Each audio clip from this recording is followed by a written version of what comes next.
मुझे न जाने क्या हो जाता है। मैं मन ही मन कविता की खूबसूरती से ईर्ष्या करती हूँ। हालांकि मैं और कविता आपस में अच्छी दोस्त हैं। हमारे पतियों की भी आपस में बनती है और बच्चों की भी आपस में दोस्ती है। हम लोग जहाँ भी जाते हैं साथ में जाते हैं। मेरा और कविता का परिचय शादी से पहले का है। हम दोनों शहर के एक ही मोहल्ले की हैं। हम दोनों ही युवतियाँ मोहल्ले के मनचले युवकों की धड़कनें हुआ करती थीं। लोगों को यह बता पाना मुश्किल था कि हम दोनों में से कौन अधिक सुंदर है। संयोग देखिए, हम लोगों का विवाह भी एक ही साथ एक ही शहर में, यहाँ तक कि एक ही मोहल्ले में हुआ। तारीख भी एक ही, बस महीने में फ़र्क था। मेरी शादी जनवरी में हुई तो कविता की फरवरी में। शादी के बाद मोहल्ले वालों को भी यह बता पाना मुश्किल था कि कौन बहू ज़्यादा सुंदर है। आज हम लोगों की शादी हुए 15 साल हो गए हैं। हम दोनों के ही 3-3 बच्चे हैं। पर इस समय के अंतराल ने जहाँ मुझ में काफ़ी परिवर्तन ला दिया है, वहीं कविता के यौवन और सौंदर्य को मानो समय से कोई मतलब ही न हो। कैसे संभाल रखा है उन्होंने अपनी इस खूबसूरती को, कुछ समझ में नहीं आता है। और उनके पति आज भी उनके उतने ही दीवाने हैं जितने 15 साल पहले थे। उनका अपना खुद का अच्छा खासा बिजनेस है, पर ऑफिस जाने तक वे अपना पूरा समय कविता के साथ ही व्यतीत करते। ऑफिस से भी 2 बार फ़ोन अवश्य करते। जब तक उनका फ़ोन नहीं आता कविता लंच नहीं लेती। और फिर ऑफिस से आने के बाद तो दोनों की जोड़ी हर जगह साथ ही दिखाई देती। यदि कहीं किसी जगह केवल महिला कार्यक्रम का आयोजन होता तो आयोजन समाप्त होने से पूर्व ही योगेश वहाँ कविता को लेने के लिए मौजूद होते। इस बात का उनका काफ़ी मजाक भी बनता, जिसे सुनकर कविता के गाल शर्म से लाल हो उठते। इधर मेरे पति का यह हाल था कि एक तो वे डॉक्टर और वे भी दिल के। व्यस्तता का कोई अंत नहीं। रात में भी मरीज उनकी जान नहीं छोड़ते। अक्सर कोई न कोई इमरजेंसी केस आता रहता, इसलिए पार्टियों में भी अक्सर मुझे अकेले ही जाना पड़ता। हालांकि योगेश और कविता मेरे साथ होते, पर उस प्रेमी युगल की गुटरगू मुझे मन से एकदम अकेला कर देती। मुझे इस सब का कारण उनकी बेइंतहा खूबसूरती ही लगती। पर उनकी खूबसूरती का राज क्या है, यह जानने की उत्सुकता मुझे ही नहीं, पूरे मोहल्ले की महिलाओं को रहती थी। तभी तो एक दिन महिला कार्यक्रम में एक महिला ने उनसे यह पूछ ही लिया, कविता जी आखिर आपकी इस खूबसूरती का राज क्या है और आप इसके लिए क्या करती हैं? यह आज आपको बताना ही पड़ेगा। कविता शर्माते हुए बोली, कुछ भी नहीं। हाँ, कभी कभार अगर थोड़ी सी मोटी हो जाती हूँ तो मुझे तो पता ही नहीं चलता, पर ये तुरंत कहते हैं कि आजकल तुम्हारा वजन कुछ ज़्यादा हो रहा है। तब मैं 2-4 दिन इनके साथ वॉक पर जाती हूँ और सब ठीक हो जाता है। मैं कभी कभी इनसे पूछती भी हूँ कि आपको कैसे पता चल जाता है, तो ये कहते हैं कि जाने मन तुम्हारी छवि मेरी आंखों और दिल में इस कदर बसी हुई है कि उसमें जरा सा भी परिवर्तन मुझे तुरंत समझ में आ जाता है। अब मेरी समझ में आ गया कि कविता की खूबसूरती का राज क्या है। वे पतिवल्लभा है। मेरी माँ कहा करती थी कि जिस स्त्री का पति उसे अधिक प्यार करता है उसके चेहरे पर एक अजीब सा सौंदर्य रहता है, और कविता शायद उसी सौंदर्य की स्वामिनी है। मैंने घर जाकर अपने स्थूल होते शरीर को देखा और अपनी उपेक्षा का अनुभव किया। रात को मैंने अपने पति का ध्यान आकर्षित करने के लिए उनसे पूछा, सुनिए मैं मोटी हो गई हूँ ना? उन्होंने मेरी ओर देखकर कहा, नहीं तो। मैं उनके इस उत्तर पर गुस्से से बिफर उठी। क्या खाक नहीं?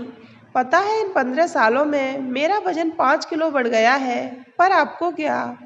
आपको मेरी कोई परवाह क्यों होने लगी? आपके घर का काम सुचारू रूप से जो चल रहा है। एक कविता है, उनके पति को उनका इतना ध्यान रहता है कि 500 ग्राम वजन भी बढ़ता है तो भी बताते हैं, और आप 5 किलो वजन बढ़ने पर भी कह रहे हैं नहीं तो। मेरे पति बोले, वजन बढ़ गया है तो क्या हुआ, कोई बीमारी तो है नहीं। 15 वर्ष पूर्व तुम नववधू थीं, अब गृहिणी और किशोर होते हुए बच्चों की माँ हो। हर उम्र की ये गरिमा होती है, इसमें परवाह न करने वाली बात कहाँ से आ गई? तुम तो मुझे हर समय हर अवस्था में अच्छी लगती हो।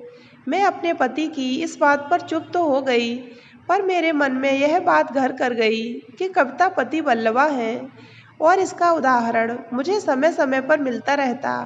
अगर मैं कभी बच्चों के स्कूल न जाने पर बच्चों की एप्लीकेशन देने सुबह सुबह उनके घर जाती तो वे मुझे एक खूबसूरत नाइटी पहने करीने से तैयार मिलती, जबकि सुबह की व्यस्तता के चलते मैं काफ़ी अस्त व्यस्त रहती। जब मैंने फिर उनसे इसका कारण जानना चाहा तो उसी मोहक मुस्कान से उत्तर मिला, सुबह की चाय यही बनाते हैं, कहते हैं कि फ्रेश होकर जल्दी तैयार होकर आओ। तैयार होकर इनके हाथ से चाय का कप लेती हूँ, चाय पीकर बच्चों की तैयारी में लग जाती हूँ। सुबह चाय की उम्मीद करना तो इनसे व्यर्थ था, पर एक दिन मैं थोड़ा जल्दी उठकर पहले तैयार हुई और फिर चाय का कप लेकर इनके पास गई तो ये मुझे आंखें फाड़ फाड़ कर देखने लगे। सुबह सुबह तैयार क्यों हो गई? कहीं जा रही हो या कोई आने वाला है? मैं इनकी इस टिप्पणी पर नाराज हो गई और बोली, क्यों, क्या तैयार होकर कोई गुनाह किया है? यह कहने के साथ ही मेरी आंखों से आंसू गिरने लगे। यह देखकर मेरे पति बोले, भाई ऐसा भी मैंने क्या कह दिया जो तुम रोने लगीं? मैं अपने रोने का कारण जब तक इन्हें समझाती उसके पहले ही अस्पताल से इमरजेंसी कॉल आ गई और ये अस्पताल जाने के लिए जल्दी जल्दी तैयार होने लगे। एक बार कविता बीमार पड़ी तो मैं उन्हें देखने गई। आप विश्वास कीजिए, ऐसा लग रहा था कि पिक्चर की शूटिंग होने वाली हो। बढ़िया बिस्तर पर करीने से कपड़े पहने व होठों पर हल्की सी लिपस्टिक लगाए हुए लेटी थीं। चेहरे पर बुखार की तपिश जरूर लग रही थी, पर वह भी उनकी सुंदरता को दोगुणित कर रही थी।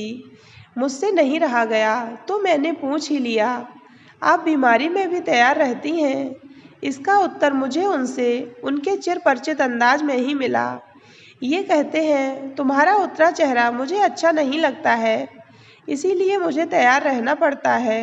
कविता के बाद मैं बीमार पड़ी तो मैंने भी सोचा कि कविता की तरह सच संवर कर रहूं, पर वायरल की कमजोरी की वजह से मुझसे तो उठा भी नहीं गया। मैं इनसे बोली, चेहरा बहुत खराब लग रहा है। ये बोले, नहीं तो। मैं झुंझलाई, नहीं तो क्या, मैं शीशे में अपना चेहरा भी नहीं देख पा रही हूँ और आप बड़ी आसानी से कह रहे हैं नहीं तो। ये बोले, तो क्या कहूँ? अरे बीमार हो तो बीमार लग रही हो, ठीक हो जाओगी तो फिर पहले की तरह हो जाओगी, इसमें इतना परेशान होने की क्या बात है? मैं सारी शॉपिंग भी अकेले करती, पर अकेले साड़ी खरीदना बहुत खल जाता।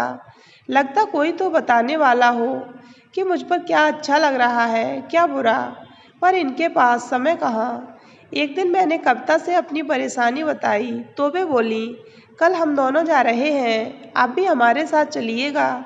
मैं उन लोगों के साथ चली तो गई, पर मन ही मन कुढ़ती रही। कविता कोई साड़ी पसंद कर अपने ऊपर रख कर योगेश को दिखाती तो वे उसके बारे में अपनी राय बताते हुए कहते, नहीं जानू, यह तुम पर ज़्यादा अच्छी नहीं लग रही है। हाँ, यह बहुत अच्छी लग रही है। योगेश को ब्राइट कलर बहुत अच्छे लगते थे। उन्होंने अपनी पत्नी को 10-12 साड़ियाँ ब्राइट कलर की दिलवाई। मैं इतने ब्राइट कलर नहीं पहनती, पर उन दोनों ने जिद करके मुझे भी 2-3 साड़ियाँ ब्राइट कलर की दिलवा दी। मैंने कहा भी, मैं ब्राइट कलर नहीं पहनती हूँ, पर वे बोले, क्यों नहीं पहनती? अभी आपकी उम्र ही क्या है, और फिर ब्राइट कलर पहनने से इंसान की उम्र भी कम दिखती है। मैं उनके कहने पर उन साड़ियों को घर ले आई, पर जब उन्हें अपने पति को दिखाया तो वे बोले, किसी को देने के लिए लाई हो क्या? मैंने कहा, मतलब? वे बोले, तुम इतने ब्राइट कलर नहीं पहनती हो इसलिए पूछा। पहले नहीं पहनती थी तो क्या अब नहीं पहन सकती? कविता पहनती हैं कि नहीं? हम दोनों हम उम्र ही तो हैं। मेरी इस बात पर वे हंस पड़े। ठीक है, यह बात है तो पहनो भाई, मैं कहाँ मना कर रहा हूँ। लेकिन मैं उन साड़ियों को कभी पहन नहीं पाई। जब भी पहनने का मूड बनाती तो लगता मेरे ऊपर अच्छी नहीं लगेंगी। हम उम्र होने से क्या हुआ? कविता की बात और है। 3-4 महीने पहले वे सीढ़ियों से गिर पड़ी। हाई हील सैंडल पहने थीं, इसलिए बैलेंस बिगड़ गया। कूल्हे और दाएं पैर में फ्रैक्चर हो गया। बिस्तर से हिलना डुलना मना हो गया। योगेश बड़े मनोयोग से पत्नी की सेवा करते। हम लोग भी जब तब उनका हालचाल लेने जाते रहते। कुछ समय बाद उनकी हड्डी तो जुड़ गई, पर शायद लेटे रहने अथवा अच्छी सेवा के कारण वे थोड़ी स्थूल हो गईं। मैं जब उनका हालचाल लेने जाती तो वे अपनी स्थूलता के कारण चिंतित दिखाई देती। मैं उन्हें समझाती, आप इतनी मोटी नहीं हो गई हैं, और फिर जब आप सामान्य जीवन जीने लगेंगी तो फिर से छरछरी काया की स्वामिनी हो जाएंगी। मेरी बात पर वे फीकी हंसी हंस देती। समय बीतता गया, उनका जीवन सामान्य हो चला था, पर स्थूलता में खास परिवर्तन नहीं आया था। एक दिन दोपहर में मैं उनके घर गई। काफ़ी गपशप होती रही। उनकी सास भी आकर बैठ गईं। नौकर चाय नाश्ता ले आया। नाश्ते में गुलाब जामुन भी थे, घर के बने हुए। कविता की प्रिय डिश, जिसे बनाना और खाना दोनों ही उन्हें अत्यधिक प्रिय था। नौकर जब उनको गुलाब जामुन देने लगा तो उन्होंने मना कर दिया। बोली, थोड़ी चीनी और चिकनाई कम कर दी है, दिन पर दिन मोटी होती जा रही हूँ। मैंने कहा, ऐसा भी क्या, यह तो आपकी प्रिय डिश है, लीजिए ना। मेरे और उनकी सास के आग्रह करने पर उन्होंने गुलाब जामुन ले लिए। अभी उन्होंने खाना शुरू ही किया था कि योगेश बाहर से आ गए। कविता को गुलाब जामुन खाते देखकर तमतमा गए। तुम गुलाब जामुन खा रही हो, कितनी बार कहा है कि जबान पर कंट्रोल रखा करो, और माँ तुमसे भी मैंने कह रखा है कि देखा करो कहीं ये मीठी और चिकनी चीज़ें तो नहीं खा रही। मैं थोड़ा किनारे बैठी थी, इसलिए उनकी नज़र अभी तक मुझ पर नहीं पड़ी थी। अचानक जब उनकी नज़र मुझ पर पड़ी तो वे संभल गए। अपने स्वर को मृदु बनाकर बोले, जानू तुम्हारी भलाई के लिए कह रहा हूँ, डॉक्टर ने मना किया है ना। और फिर वे अंदर चले गए। मैं पूरी घटना से एकदम अचकचा गई थी। योगेश जी का इतना गुस्सा मेरे लिए अप्रत्याशित था। मैंने कविता से पूछा, क्या हुआ है आपको, डायबिटीज़ वगैरह हो गई है क्या? कविता, जो अपने पति के व्यवहार पर एकदम क्रोधित थीं, बोली, डायबिटीज़ नहीं, मोटापा हुआ है, मोटापा। अब क्या करूं, अगर मोटी हो गई हूं? डॉक्टर कहते हैं 35 साल के बाद औरतें थोड़ी मोटी हो जाती हैं, और फिर दवा का भी थोड़ा साइड इफ़ेक्ट है। हाँ, थोड़ा बहुत मीठे और चिकनाई का त्याग करने से नियंत्रण हो सकता है। इसी कारण मुझे मीठी और चिकनी चीज़ें छूने के लिए भी नहीं मिलती हैं। केवल उबला खाना, भला यह भी कोई ज़िंदगी है? और कविता की आंखों से टप टप आंसू गिरने लगे। मैं उस पति वल्लभा का चेहरा मायूस होते देखती रही। तो दोस्तों, अगर आपको ये कहानी अच्छी लगी हो तो वीडियो को लाइक करें और हमारे चैनल को सब्सक्राइब अवश्य करें।